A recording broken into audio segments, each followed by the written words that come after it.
Wow, what a group today. I think, when did we last do this in person? 2019, I think, was the last. Yeah. I mean, we were upstairs, much smaller room. Incredible to see what Sean and Dave and everybody else involved, Lou, have put together with CSL over the years. I see some familiar faces out here. I think, Pittsburgh's been very instrumental for Extovate so far, obviously because of Sean, but also Carnegie Mellon and some of the companies that we have based here. So just to quickly introduce Extovate before we dive into this report that we prepared. And okay, cool. Just making sure we're on the right slide. So Extovate was basically born out of something that Sean and I were seeing among the corporate innovation groups that we work with. So my background in the corporate innovation side is after a few years of working in startups, as Sean mentioned, for a couple of their portfolio companies, having a couple of my own companies as well. I kind of took a little bit of a left turn and ended up at Estee Lauder, of all places. I knew nothing about cosmetics, nothing about the retail space, but what they were looking for was somebody to help them with startup collaborations. So they were doing incremental innovation really well, they were doing acquisitions really well, but things that involved technology startups and working with them in a non-sort of equity way was something that they had not really done to that point.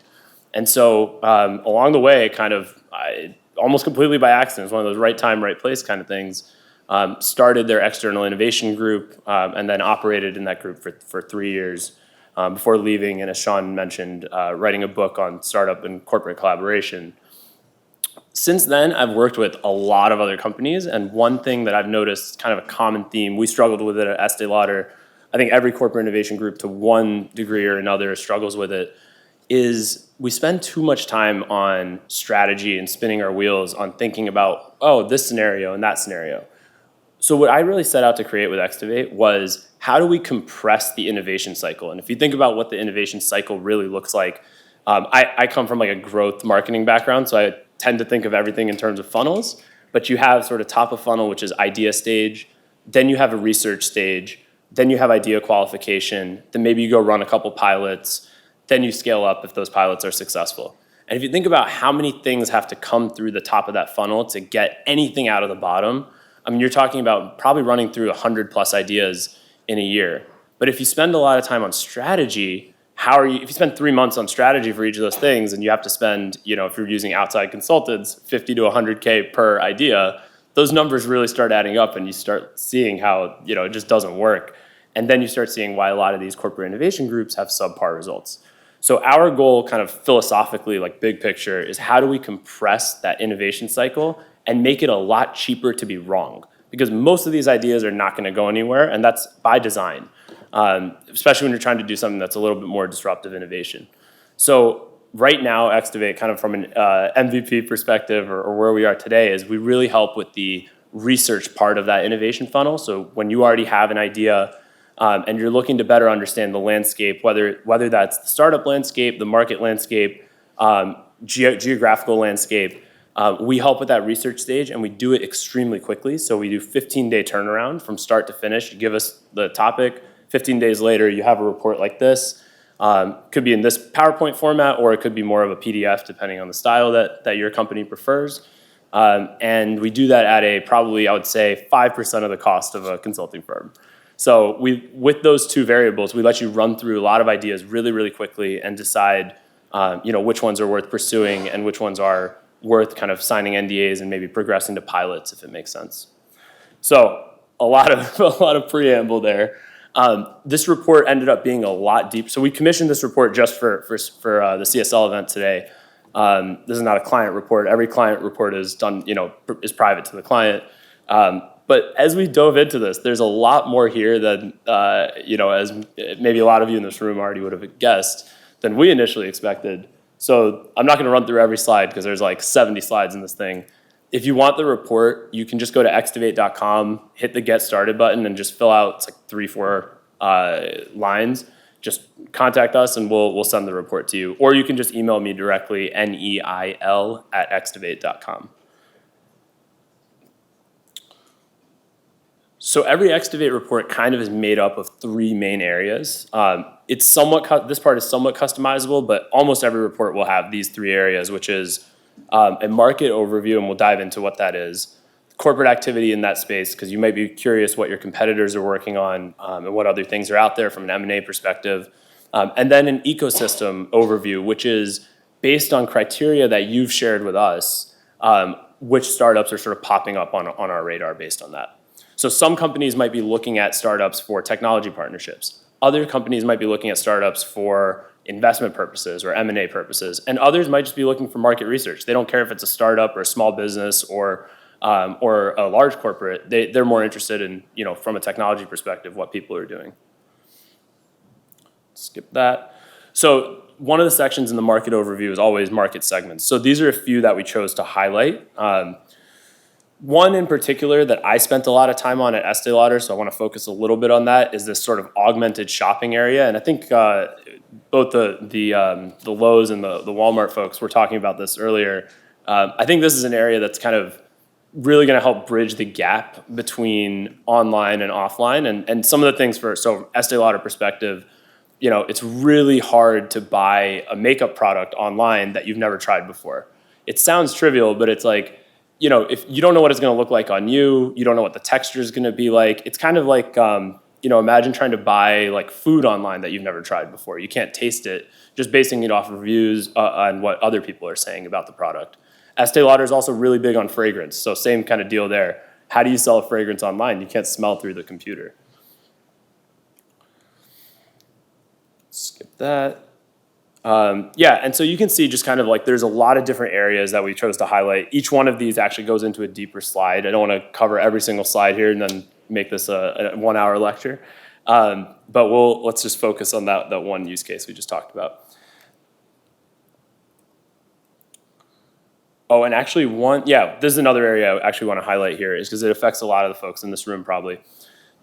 So obviously there's always the front end side of innovation, which is reaching more customers, selling more products, making the consumer experience better. But then there's a whole other side to it, which is how do you make your operations more efficient? And there's a lot happening in both spaces. I think somebody in an earlier talk was highlighting the Amazon, I forget what it was called, but it was where the shelves move to help the people who are packing those boxes be more efficient. I mean, that's the exact kind of thing that, I think every retailer is probably going to use, but they probably don't have the R&D budget of an Amazon. So there's probably startup out there that could help fill that gap from an external innovation perspective. Yeah, so on the corporate side, you can actually see, so Sephora, when we go back to this virtual try-on or how do you sell products using augmented reality, Sephora started doing this in 2016, and it was a real pain in our butt at Estee Lauder, because we kept getting questions about why don't we do this? How can we do this?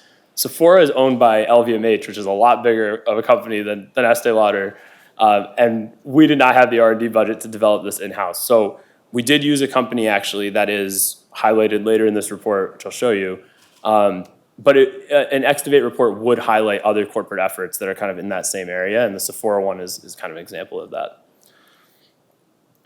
We also look at collaborations, so collaborations between large companies and smaller ones, or just tech companies and more traditional retailers. These are not necessarily startups, right? Nobody would call Pinterest a startup today, I don't think. Maybe some folks in the media might say that, but Home Depot and Pinterest is just a noteworthy collaboration, not a startup collaboration. Then we looked at key players in the market, right? Because the ecosystem of retail is not just made up of startups and traditional retailers, but then there are sort of other, I would call them key players, like Shopify is probably the one that I would most easily call out. They're certainly not a startup, publicly traded company, been around for a while, but they're massively influential in the market. Whether you're a traditional retailer, there's tons of traditional retailers on Shopify. There was actually a retailer out of Canada today, that I'm blanking on the name, but I saved it in my phone. They have 250 retail locations. Today they threw away their entire tech stack and moved completely to Shopify Plus, and as well as the sort of related app ecosystem. So even though Shopify is not a startup, if you're a retailer looking at the sort of digital space or just sort of how technology has influenced retail, Shopify is so instrumental in that. So one startup this is just kind of like what the start of our ecosystem map looks like. And we limited it to these variables for these purposes, but there could be tons of other variables here that you can compare the startups against, whether that's specific technologies, notable customers, and much, much more. So here we highlighted a handful of startups. This company, Glam Street, is actually what we use to help bridge that gap with Sephora. So they were since acquired by a company called Ulta, which is a Sephora competitor in many ways. But we did not have the R&D budget to develop a solution like that in-house. And so we surfaced a company called Glam Street, which at the time had done a Series A. And they helped us bridge that gap to allow virtual try-on for makeup products. And that's exactly the kind of thing that an external innovation group can help you do, is bridge that gap between R&D and innovation, which is something we're going to be talking about this afternoon on one of the panels. And yeah, so every Extovate map has a slide for each and every startup that is surfaced. So I'm not going to run through all of these, but there's a lot in here. And then there's also a product comparison, which this particular map does not have. But we would then compare, if you have a specific technology stack that you might be comparing each of these companies against, we put together a comparison chart to allow you to very easily identify which companies could be a good fit or not. We do stop short, I will note, of making a specific recommendation. We're not a consulting firm. I have done a lot of consulting work over the years, and I just don't think a consultant who spends 3 weeks or 15 days on a project can tell you definitively, this is the startup you need to be working with. I know there are companies that do that. We kind of stop short of that, which is why we call ourselves a research company. Would love to talk to any of you who have questions. My email is very easy, neil@extovate.com. Happy to send you a copy of this report. Thank you, everyone.